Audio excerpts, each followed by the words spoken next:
মিষ্টি জান্নাত দাবি করছে, কিন্তু কমেন্ট বক্সে গিয়ে দেখবেন যে বোন তোরে তো আমাদের ঘর মোছানোর কাজেও লাগবে না, বোন তোরে তো টয়লেট মোছার জন্য নিব না।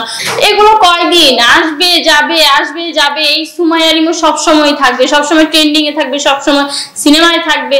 মানে আমি যদি একটা সিনেমা কোনো মতে করতে পারি শাকিব খানের সাথে, দেখবেন যে আমার খালি সিনেমার অফার আসবেই আসবেই আসবেই। আচ্ছা, আমাকে দেখে কি বোঝা যায় আমার বিয়ে হয়েছে, বাচ্চা হয়েছে? আমার বিয়ে বাচ্চা একদিকে, আমার মিডিয়া লাইফটা হচ্ছে আরেক দিকে। সেটা বড় কথা না, বড় কথা হচ্ছে যে দেখবেন একটা ছেলে পেলে হলেই মানুষের এনার্জি কমে যায়। আমার এনার্জি এখনো মনে করেন যে পাওয়ার। আপনি কি নিজেকে পরিমণির চেয়েও সুন্দরী?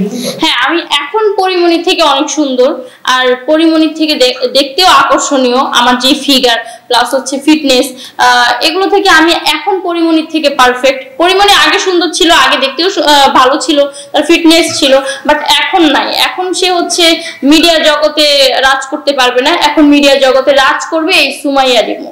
আচ্ছা, সুমাইয়া রিমু আপনি কিভাবে রাজ করবেন? আরো তো নায়িকা আছে, যেমন আপনার চেয়ে সুন্দরী কিন্তু আমাদের পূজা চেরি আছে, বিদ্যাসিনা মিম আছে, তো আপনি কিভাবে রাজ করবেন? এগুলো কয়দিন আসবে যাবে, আসবে যাবে। এই সুমাইয়া রিমু সবসময় থাকবে, সবসময় ট্রেন্ডিং এ থাকবে, সবসময় সিনেমায় থাকবে। মানে আমি যদি একটা সিনেমা কোনো মতে করতে পারি শাকিব খানের সাথে, দেখবেন যে আমার খালি সিনেমার অফার আসবেই আসবেই আসবেই।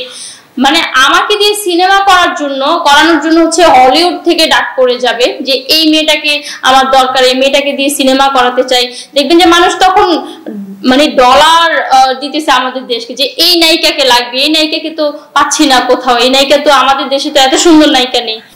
এটা করবে যখন আমি নিজেকে ওইভাবে, এখনো তো কিছুই হয়নি, যখন আমি নিজেকে প্রেজেন্ট করবো ওইভাবে, তখন তো দেখবেন যে হুড়োহুড়ি লেগে যাবে। আপনি সবাই তো চায় নায়িকা হচ্ছে গিয়ে বিয়ে হবে না, কিন্তু আপনি কিন্তু বিয়ে হয়ে গিয়েছে, আপনি কিন্তু বেবিও আছে।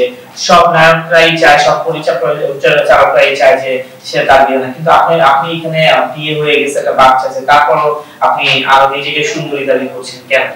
আচ্ছা, আমাকে দেখে কি বোঝা যায় আমার বিয়ে হয়েছে, বাচ্চা হয়েছে? আমার বিয়ে বাচ্চা একদিকে, আমার মিডিয়া লাইফটা হচ্ছে আরেক দিকে। সেটা বড় কথা না, বড় কথা হচ্ছে যে দেখবেন একটা ছেলে পেলে হলেই মানুষের এনার্জি কমে যায়। আমার এনার্জি এখনো মনে করেন যে পাওয়ারফুল। আমি এখন সারাদিন যদি আমাকে না খাইয়েও হচ্ছে শুট করায়, আমি না খেয়েও হচ্ছে শুট করতে পারি, আমার এত এনার্জি। আর সিনেমা করতে হলে আমি এত পরিশ্রম করব যা বলার বাহিরে। কারণ আমি খুবই পরিশ্রমী একটা মেয়ে, আমি এমনি এমনি হচ্ছে কারো থেকে পেমেন্ট নিব না, বা হচ্ছে দিন শেষে আমাকে পে করবে না। আমি পরিশ্রম করে তারপর হচ্ছে ইনকাম করব। আর মিষ্টি জান্নাত দাবি করতে সেই হেভি সুন্দরী, আপনারা কোন জায়গায় আছে? মিষ্টি জান্নাত দাবি করছে, কিন্তু কমেন্ট বক্সে গিয়ে দেখবেন যে বোন তোরে তো আমাদের ঘর মোছানোর কাজেও লাগবে না, বোন তোরে তো টয়লেট মোছার জন্য নিব না। তো এই কমেন্ট গুলো মানুষ কেন করে? আর আমি যখন বলি যে আমি সুন্দর, তখন দেখবেন যে হাজার হাজার কমেন্ট এমন আসে যে না, মেয়েটা আসলেই সুন্দর, এই মালদারে কই পাবো, এই মালদারে কেমনে পড়াবো, এইসব কমেন্ট আসে। তো এইগুলো মানে আমি নিশ্চয়ই এখন জাতির ক্রাশ হয়ে গেছি।